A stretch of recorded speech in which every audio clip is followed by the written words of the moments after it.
नमस्कार दोस्तों, secondary maths में आपका एक बार फिर से स्वागत है। तो आज के इस वीडियो में हम डिस्कस करेंगे प्रश्न नंबर 15, जो प्रश्नावली हमारी 5.2 कंटिन्यू कर रखी थी हमने, उसके 14 क्वेश्चन हमने कर लिए।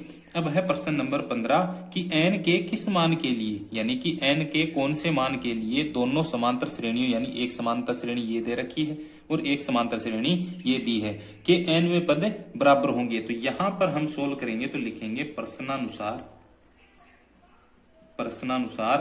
ए एन बराबर क्या होगा, ए एन, यानी कि ये जो ए एन है तो ये है प्रथम समांतर श्रेणी के लिए, और यहां पर जो दूसरा ए एन है जो कैपिटल ए लिखा है ये है दूसरी समांतर श्रेणी के लिए। ठीक है, तो यहां पर पहले आप लिख लेना प्रथम समांतर श्रेणी के लिए ए का मान कितना होगा, ए का मान है 63।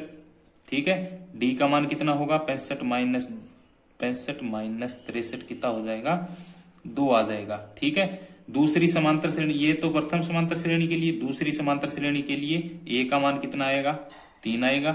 डी का मान 10 में से -3 कर देंगे, यानी दूसरे पद में से पहला पद घटा लेंगे तो यहाँ पे कितना आ जाएगा, 7 आ जाएगा। अब यहाँ पर ए दूसरी श्रेणी को हमने क्या माना है, कैपिटल में लिखा है, तो यहाँ पर ए हो जाएगा और ये हो जाएगा कैपिटल डी। तो यहाँ पर अब इन दोनों का सूत्र रखते हैं, ए प्लस n माइनस 1 और गुणा में डी बराबर इस कैपिटल ए एन का मान रखेंगे तो ए प्लस n माइनस 1 और कैपिटल डी हो जाएगा। अब इन दोनों का मान रखेंगे, ए का मान कितना है 63 प्लस n का मान हमें ज्ञात करना है, गुणा डी का मान कितना आया था 2 बराबर ए का मान 3 प्लस n माइनस 1 और गुणा में डी का मान कितना है 7 है। ठीक है, अब दोनों को सोल्व करेंगे, यहां पर 63 हो जाएगा प्लस इस 2 को अंदर गुणा कर देंगे, तो पहले 2 को n से गुणा करेंगे तो 2n और माइनस 1 को -2 से गुणा करेंगे तो माइनस का 2 हो जाएगा बराबर 3 प्लस 7 को फिर से अंदर गुणा कर देंगे 7n और माइनस में कितना हो जाएगा 7।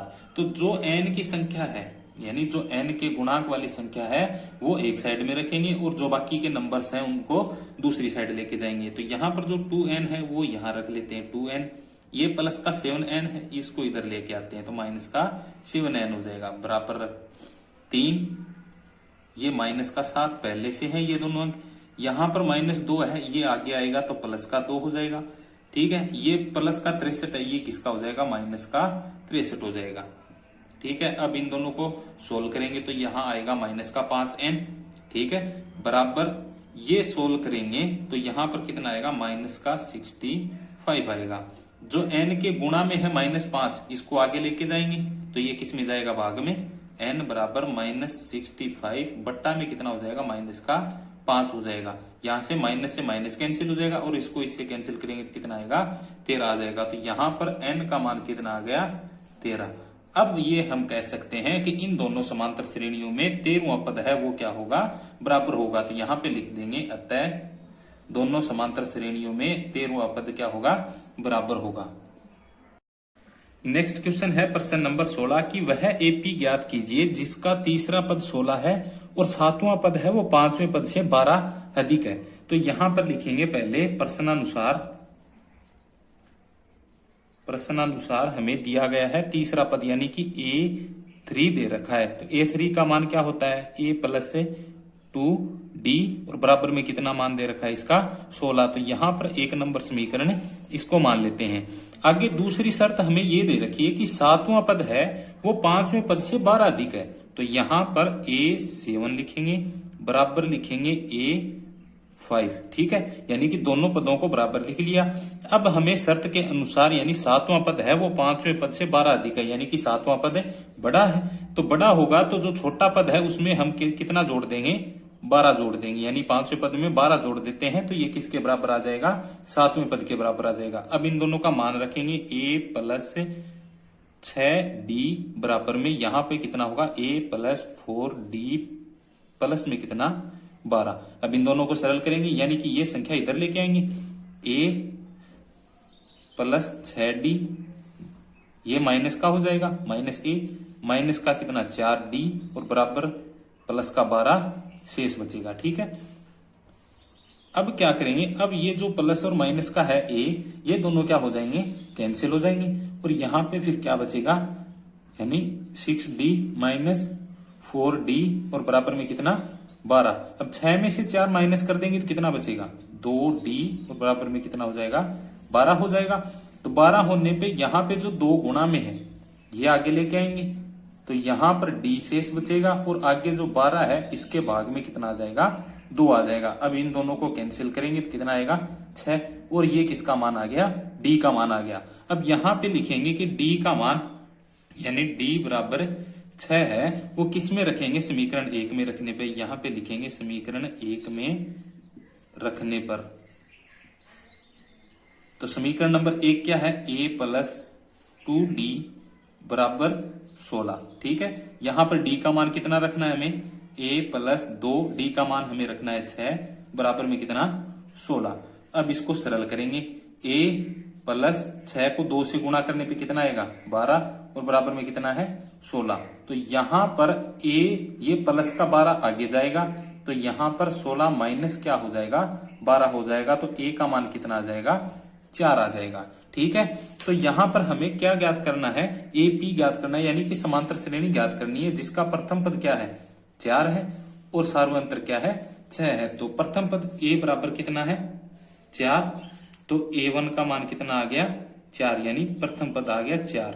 दूसरा पद A2 निकालते हैं, A2 कैसे निकालते हैं A प्लस में D तो A का मान है 4 प्लस में D का मान कितना है 6 तो ये कितना आ जाएगा 10 आ जाएगा। A3 निकालते हैं A प्लस 2D बराबर A का मान कितना 4 प्लस 2 गुणा में D का मान कितना है 6। अब इन दोनों को सरल करेंगे 4 प्लस 6 गुणा 2 कितने हो जाएंगे 12। इन दोनों को जोड़ देंगे तो कितना हो जाएगा 16। ये तीसरा पद हो गया 1 नंबर 2 नंबर ये 3 नंबर। तो यहाँ पर AP क्या बनेगी हमारी 4 10 16 ऐसे आगे चलती जाएगी। तो यहाँ पे लिख देंगे AP बराबर ये बनेगी। ठीक है, नेक्स्ट क्वेश्चन है प्रश्न नंबर 17 कि AP 3 8 13 253 में अंतिम पद से 20वां पद ज्ञात करो। यानी कि हमें एक समांतर श्रेणी दी गई है जिसमें पहला पद है 3 सार्वंतर दूसरे में से पहला पद घटा लेंगे तो 5 आ जाएगा और यहाँ पर अंतिम पद दे रखा है 253। तो यहाँ से हमें ये ज्ञात करना है कि इस पद से 20वां पद ज्ञात करना है यानी अंतिम पद से इधर लेके आएंगे तो यहां से गिनेंगे तो 20वां पद कौन सा होगा। तो यहां पर एक काम करना होगा हमें, तो क्या करेंगे कि 3 8 13 और इसका लास्ट पद कौन सा है 253 है। ठीक है, अब इस समांतर श्रेणी को पलट के ऐसे लिख देते हैं कि 253। ठीक है, और यहां से ऐसे चलती जाएगी ये फिर 13 फिर 8 और फिर क्या हो जाएगा 3 हो जाएगा। यानी इस समांतर श्रेणी और इस समांतर श्रेणी में मान का कोई फर्क नहीं आएगा। यानी ये समांतर श्रेणी को हमें क्या करना है पलट के लिखना है। तो यहां पर A का मान कितना हो जाएगा फिर A का मान हो जाएगा 253। ठीक है, D का मान दूसरे पद में से पहला पद घटा लो यानी 3 में से 8 घटाओ। 3 में से 8 घटाएंगे तो कितना आएगा 3 माइनस 8 बराबर कितना हो जाएगा माइनस का 5 हो जाएगा। और यहां पर हमें ये ज्ञात करना है कि इसमें हमें 20वां पद ज्ञात करना है यानी कि A 20 ज्ञात करना है। तो A 20 को क्या लिखेंगे हम A प्लस 19 से D लिखेंगे। ठीक है, तो A प्लस 19 D लिखेंगे तो यहां पर A का मान तो है 253 प्लस 19 और D का मान कितना है माइनस का 5 है। अब यहां से इसको सरल करेंगे तो 253 ये प्लस और ये माइनस है तो माइनस होगा और 19 को 5 से गुणा करेंगे तो कितना आएगा 95 आएगा।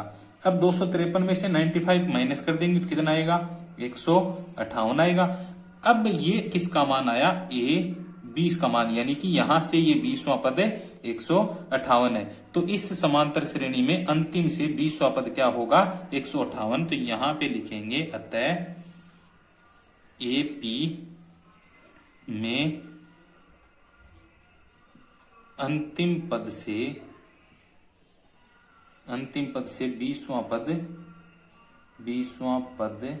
158 है।